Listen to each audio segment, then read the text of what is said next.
Alright, back on the Buick Park Ave. I done stripped everything down. Alright, took out the screen deck. And I done ran them new RCAs. And I done mounted the console in there. Put the deck in there already. I'm just rewiring my LEDs for my switch. Had to rerun all the wire so I could relocate my switch to the side of the console over here. I'm gonna mount it over there. I went ahead and threw me in a new set of RCA jacks. I done ran them all the way to the back.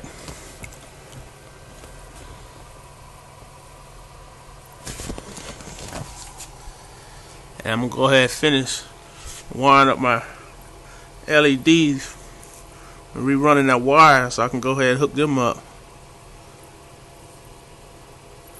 And our console is sitting there perfect.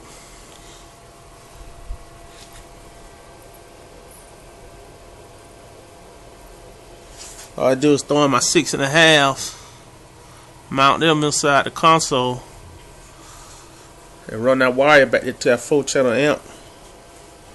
I can go ahead and hook them up and be ready to go.